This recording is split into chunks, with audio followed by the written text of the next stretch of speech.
Scott, where do you want to start? Can I ask, let me just bring this up because I heard it earlier in the day today. Couple of cabinet ministers, this happened, I think, again, where called out today, canceling meeting or taking questions from media, part of Carney's cabinet. Is this a concern? This is recurring now?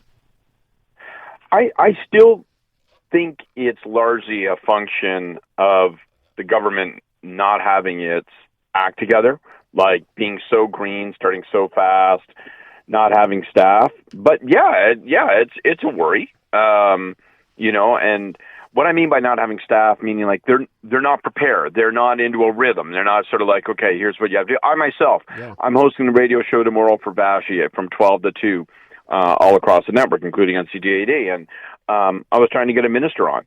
It was a banana-rama talking to the staff person and trying to organize it, and ultimately it's going to get kicked for a week or so. And so when I see that happening, I give them the benefit of the doubt for a pinch of time, if you follow me. Yeah. But, if it persists and you start to suspect this isn't disorganization and clumsiness, this is an inclination, well, then I think you have a problem, because this prime minister has set a different tone. He answers these questions fulsomely and thoughtfully. He seems to engage realistically. It seems to be different than the previous government, where you got a lot of just like marketing slogans as answers. So if that's going to be the example the prime minister is going to set, well, then by God, we should expect it of all the ministers. And if they can't keep pace, well, then they maybe don't deserve their job. All right, well, let me ask you what you think in general. First 2 days for Mark Carney in the House of Commons, how you think he fared? I thought, pretty well. And I was curious to see how he'd fare for two reasons. One, I mean, not just because he's a rookie, but one, he has a very particular style when it comes to how he receives and kicks back questions. And it tends to be, well, thank you very much for that. I've got 4 things I'd like to say, and I'll begin with the 5th. And then he kind of goes, and it's sort of broken down, and the House of Commons doesn't really allow for that. The second reason I was curious as to how he'd handle it is he does not seem to like stupid questions, and you could see him get his nostrils flared a few times when he doesn't like the nature of the questions being asked. And let's face it, the House of Commons is just packed to the rafters with stupid questions. But he was able to kind of use that wit that he has. He looked like he was comfortable. He seems certainly to have mastered the art of, I got a question about X, I answer about Y, and on we go. So didn't look to me like there was a lot of green hanging off of him. By the way, what did you make of, I heard some people talking about that today, in answer to a question, I guess this would have been on day one, where he kept saying the new government, as in referencing this is not the same Justin Trudeau government. Yeah, and it's not shocking. You remember that, I can remember, maybe I was sensitive to it, having been on the receiving end of the loss just before. But Stephen Harper for like 2 years was like, your new conservative government. It was drilled in. We constantly heard it. I think Carney gets that one of the fundamental secrets of his success, his astonishing success these past number of months, has been that he's not Justin Trudeau. And I think he's trying to remind people of that. I'm not sure he needs to actually smear the word new over everything, though. I think that he seems so different from Trudeau, it kind of just oozes out. I don't think you actually need to brand it. Let me go back to something that was a bigger story earlier in the week. This Golden Dome idea, Donald Trump, it's the first time he said anything about annexing Canada, but of course he did say we could get in for free if we become the 51st state. Scott, I did a breakdown. If every man, woman, and child in Canada would simply contribute $1,500, we could pay for it ourselves. If every man, woman, and child contributed $1,500, we'd raise $61 billion, yeah. Right. We could build an elevator to Mars. It is a cockamamie scheme. It is banana-rama. So I get frustrated with a bunch of stuff. Like when I hear people go, oh my God, why aren't we telling them to go fly a kite? Like from my perspective, Trump comes out and he's like, we're going to build a network of satellites that's going to cover the entirety of North America. Will you take part? I'm kind of like what? Like we're humoring them, aren't we? Like, aren't we just sort of shrug our shoulders and go, sure, yeah, whatever, yeah, like we're happy to talk about it. Sure,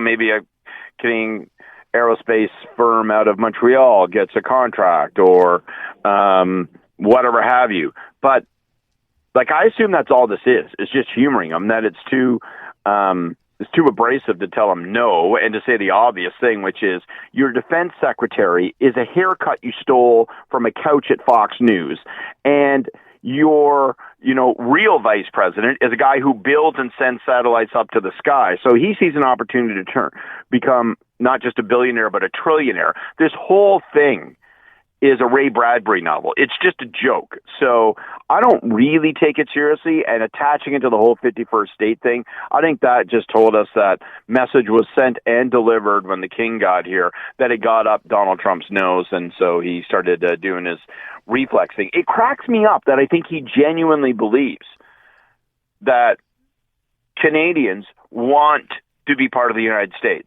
that we see it as a bargain. Like, it's like, oh, wow, yeah, you're the greatest country in the world, so naturally we want to join you. Naturally we want to bury our own citizenship, lower our flag, throw out the maple leaf, kick the fleur-de-lis down the road. No, we want to be you. And he genuinely thinks that, because this is the vanity of an egomaniac. Let me go back to something that became a story and still is now. I heard it this morning, this idea where we have a court who has struck down Trump's tariffs. Now, I know the first initial reaction is always, oh, yeah, the courts have too much power, or whatever they call them, activist judges and all that, and they're going to challenge this. How big a defeat is this, if it's a defeat at all for Trump as far as these tariffs go? In the immediate term, it's not that big a defeat, because, they'll appeal it, and they stay in effect until it's appealed, and we should be also rushed to say, that this is a specific sort of band of the tariffs. It doesn't include those that were applied to the steel and aluminum, as an example, that for us. But to me, I think it's a really big deal, and here's why. I think this is the beginning of how Trump gets tested. So he started his second term with a strategy to do it different than the first time. So that little Smeagol creature, Stephen Miller, that works for him, it looks like he was literally crawled out from Doom Mountain. He's there, and he's like, okay, so we're going to do all these executive orders. We're going to invoke a national emergency, claim that we have this power. Well, he doesn't have that power. And the courts aren't being activists. The courts are actually enforcing the minimum law here. And there's all sorts of other examples where he's just outrageously abusing the authority of his office, using it to target and to mistreat others. Think about all those law firms he goes after because they represented Kamala Harris or whatever have you. Look at this Paramount deal, for CBS News, and it's just a tailgating scheme where if you don't pay him $40 million and apologize for news coverage he dislikes, then he won't approve the merger. So the corporate bosses are feeling the pressure, and you've got news people resigning. It's a kleptocracy. And so why I think it's important is that naturally all these things they started so hot and fast with are now going to get tested. And the other institutions in the United States are going to have to show their stuff. So will the Supreme Court uphold these kinds of rulings, which are manifestly and obviously correct? Or will they wilt under political pressure? Will we see other institutions take their place? Will Congress grow some spine and say, well, we're not going to allow you to run roughshod over our ability to spend power? That's what we do. We authorize the spending. We're not going to allow you to do this. So I think every other dimension, every check and balance in the United States is going to get tested, and he's going to ignore court rulings. And there is going to be a constitutional crisis, and we will be talking about that in the next 6 months. And this is the first chapter in that story. Last thing real quick, it seemed the bromance with Elon Musk is over. He's decided to walk. How big an issue is this? Let's watch that space. I think there's enough mutual self-interest between the two of them that they'll continue to be friends with benefits, but they're both crazy and they're both egomaniacs, and so this torn down town ain't big enough for the two of them, and in their case, the torn down town is democracy. So we'll see. We'll see how it unfolds. I'd love nothing better than see them both stripped to the waist with a knife clenched between their teeth and tie their left arms together and just let them go at it. Not going to be able to get that picture out of my head now for a while. Scott Reid, thank you, Scott.